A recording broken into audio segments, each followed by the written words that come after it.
Friends, और आप सब कैसे हो। Welcome to the Nandini's life. और सभी को जन्माष्टमी की बहुत बहुत शुभकामनाएं। मैं ये प्रसाद बना रही थी, तो मैं इसमें कढ़ाई में थोड़ा सी मखाने भून रही थी। एक्चुअली में सारे ड्राई फ्रूट्स 50-50 ग्राम मंगाए थे। इतने में ही सारी चीज़ें बहुत सारी हो जाती है बन के। तो मैं ये मखाने भून रही थी पहले अच्छे से। मखाने भुनने के बाद में मैंने थोड़े से ये 50 ग्राम काजू थे, तो मैंने इनको ही भून लिया क्योंकि मुझे पाक बनाना था और पंजीरी। तो मैंने पहले सारी चीज़ें एक एक करके अच्छे से भून ली थी।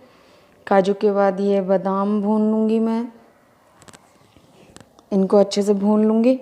और आज मेरा व्रत था जन्माष्टमी के दिन, तो मैं थोड़ा कम ही बोल रही थी क्योंकि निर्जला व्रत था। रात को 12 बजे तक मुझे प्यास आई, मतलब पानी नहीं पीना था। तो और मेरी एनर्जी भी बहुत लो हो रही थी। तो ये मेरे पिस्ते भी भुन गए हैं। मैंने उनको निकाल के रख दिया। और ये मैंने 100 ग्राम बीज मंगाए थे, इनको मैं अच्छे से भून रही हूँ। ज़्यादा टाइम नहीं लग रहा था भूनने में, 4 मिनट लगभग लग रहे थे। और मैंने गैस स्लो ही कर रखी थी क्योंकि कढ़ाई गर्म हो गई थी, तो थोड़े जल्दी जल्दी हो रहे थे, ज़्यादा टाइम भी नहीं लग रहा था। और ये आटा मैंने लगभग 2 कटोरी लिया था। और क्योंकि इसकी मुझे पंजीरी बनानी थी जो प्रसाद में बटती है वो वाली, तो मैंने पहले घी नहीं डाला था। पहले मैंने आटा थोड़ा सा भून लिया था, उसके बाद मैंने इसमें घी डाला था। और घी मैंने इसमें 2 कटोरी में लगभग 4 बड़े, मतलब खाने वाले जो चम्मच होते हैं, 4 चम्मच घी डाला था। उससे ये अच्छे से भुन गई थी। और मैंने इसको धीमे धीमे भुना था, लगभग 15 से 20 मिनट भुना मैंने धीमी गैस पे। तो ये काफ़ी अच्छे से, ताकि ये जले ना बिल्कुल भी और अच्छे से भुन जाए। अगर अच्छे से नहीं भुनती तो फिर कच्चा कच्चा अजीब सा टेस्ट आता है, अच्छी नहीं लगती है फिर।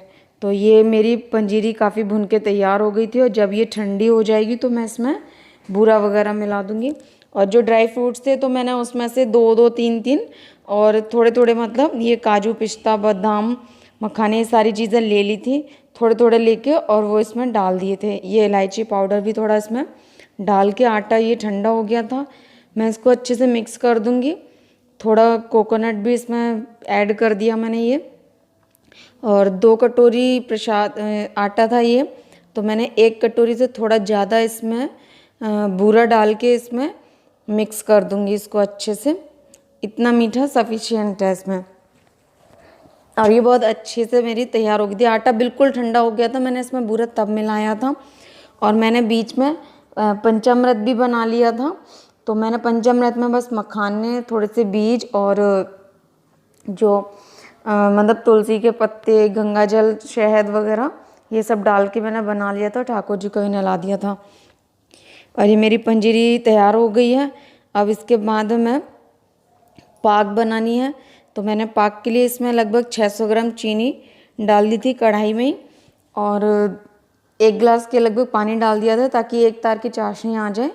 और मैं उसमें इसको पागूंगी।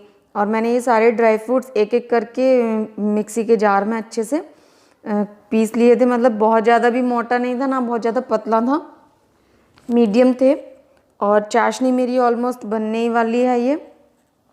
और जैसे ही एक तार की चाशनी आ जाएगी तो इसको डाल दूंगी मैं, और अच्छे से थोड़ा थोड़ा करके मिक्स करके थाली में डाल दूंगी। अब ये चाशनी मेरी हो गई थी, तो मैं थोड़ा थोड़ा करके डाल के इसको मिक्स कर रही थी। मिक्स करने के बाद मैंने बड़ी थाली में घी लगा लिया था उसकी तली में अच्छे से। और घी लगाने के बाद मैंने इसमें पाक डाल दी थी। और इसको भी मैं अच्छे से पहले मिक्स कर लूँ। फिर मैंने इसको थाली में सारा पलटने के बाद में ये अच्छे से जमा दी थी बर्फ़ी को। वैसे बहुत से लोग बर्फ़ी भी बोलते हैं, पर हमारे यहाँ पे इसको पाक बोलते हैं, तो मैं पाक ही बता रही हूँ। बहुत अच्छे से बन भी गई थी ये हो गई थी मतलब जमने लायक बिल्कुल हो गई थी, बर्फ़ी के पीस कटने लायक। अब मैं इसको थोड़ा हल्का सा ठंडा कर लूँ।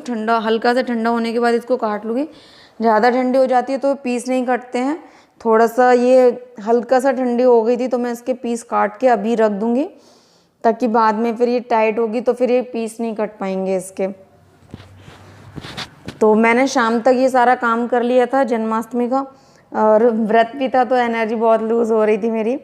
और मैंने रात के समय ये खाना बनाया था, आज गोभी आलू की सब्जी और रायता बनाया था। सब्जी मेरी डन हो गई थी ऑलमोस्ट, और रायता बनाया था, पूड़ियाँ सेक ली थी। बस रात का इंतज़ार कर रहे थे हम लोग कि मतलब 12 बज जाए तो फिर हम लोग पूजा वगैरह करेंगे। और 12 बज गए थे, बच्चे जग रहे थे, सब लोग जग ही रहे थे मतलब। और 12 बजे के बाद हम लोग फिर आरती वगैरह की।